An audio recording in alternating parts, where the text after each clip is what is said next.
United States insists, then the headline is that the U.S. believes these are defensive in nature. And as a result, they say that the ceasefire is ongoing. In other words, despite this outbreak of action between the IRGC and the United States, the ceasefire the U.S. maintains is holding. Now, the U.S. says that these were conducted as a result of activity by Iran in the region, namely not only an attack in Bahrain on the Fifth Fleet, but also on Qeshm Island. The CENTCOM saying that in a statement that 2 ballistic missiles were fired by Iran towards Kuwait, that they broke apart or fell short of their target, and 3 were fired towards Bahrain and were intercepted by U.S. and Bahraini forces. Now, what we also know is that the United States says it also intercepted 3 drones that were headed towards civilian mariners in the region. But again, the United States insisting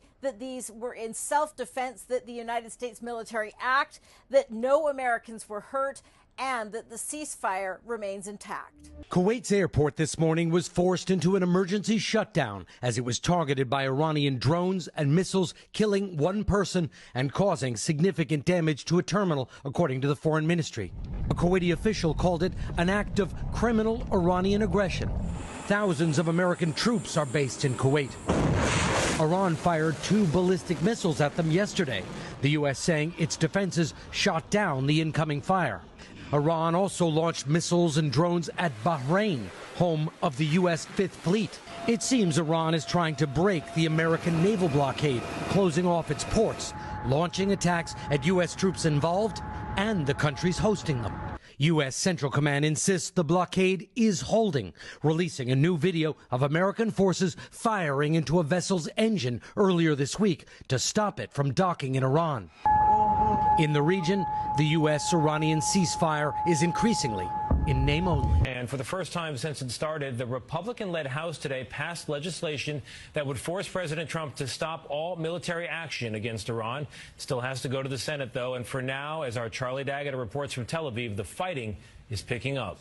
A passenger terminal at Kuwait's international airport engulfed in smoke and flames with a gaping hole in the roof after an Iranian drone attack.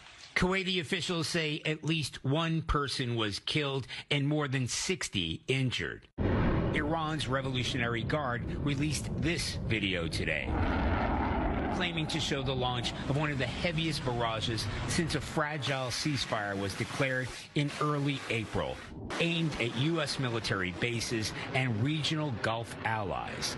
Iran's foreign minister warned any hostile act will be met with an immediate, decisive response. What sanctions and war fail to achieve won't be won with more war. The latest round of fighting began after U.S. forces fired a Hellfire missile at an oil tanker that had defied the U.S. blockade and was headed to fill up at Iran's Karg Island. U.S. military officials tell CBS News Iran fired 2 ballistic missiles toward Kuwait, 3 more toward the U.S. Fifth Fleet in Bahrain. All were either intercepted or broke up, and no U.S. personnel were harmed. Despite the dramatic escalation, the Trump administration insists talks are still underway to extend the ceasefire and eventually reopen the Strait of Hormuz. But Tony, a leading Iranian official, said a return to a full-scale war seems inevitable.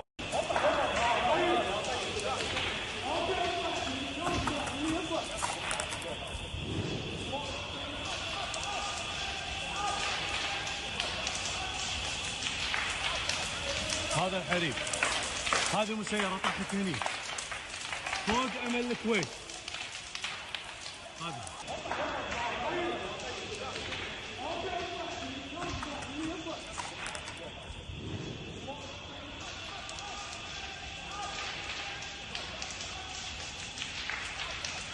هذا الحريق هذه مسيرة طاحت هني فوق أمل الكويت. No American soldiers was hurt in this attack. It's just funny. But someone died. You are the cause of this death. Because you know if you attack Iran, they're going to attack you 3 times the velocity of the attack you give to them. You know they're going to come back at you. So they came back very stronger. They came back and attacked, because you attacked them first, they came back and attacked Bahrain, and they attacked Kuwait. A section of Kuwait airport is clearly destroyed. You can see that. And someone died. Somebody lost their life. So if no American died, does not mean nobody died. It is the cause of what you're doing in the Gulf. That is the fair effect. Even right now, the House of Representatives have just passed a resolution to guard against such incessant attack from America towards Iran, because they've now realized that Iran are not playing games with nobody. Iran should come back stronger. If you hit them one, they come back with three.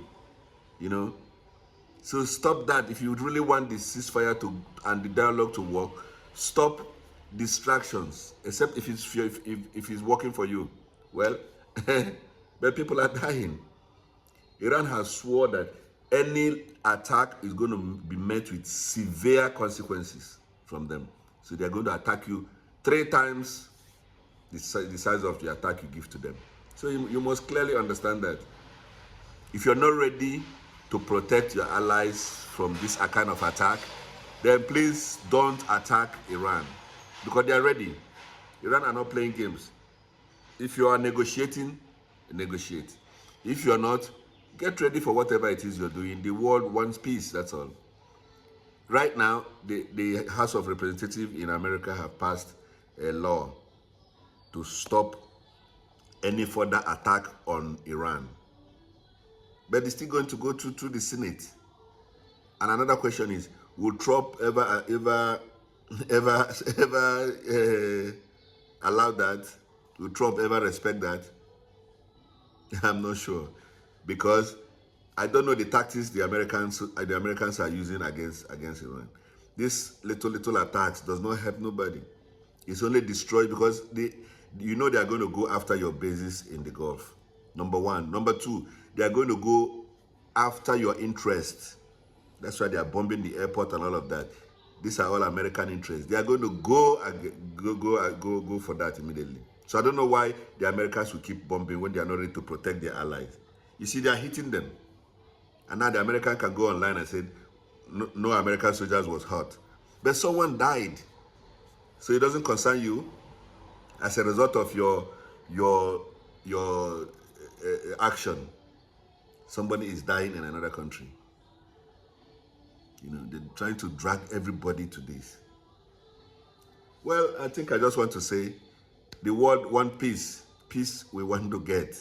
We want an end to this madness. Now they are fighting with every power they have now to open up the Strait of Hormuz. I told you, Strait of Hormuz was open before this fight, before America attacked Iran. Nobody provoked them. Nothing. Unprovoked, only they wanted to prove a point. Today they realized that they can't control, they can't do the same thing that they did in Venezuela to everybody. Now, they should have realized that these people are very hard nuts. See, they were in a war for nearly 12 years with Iraq. You remember? With Saddam. Even Americans were supporting Saddam. They still could not win Iran. Iran are very hard nuts, you know. So please, I think the best thing is stop all this madness. Stop the killing. Stop the war. The war is not helping anybody. It's killing people. Please stop that war. I'll see you in the next episode. Don't touch the dial. Bye-bye.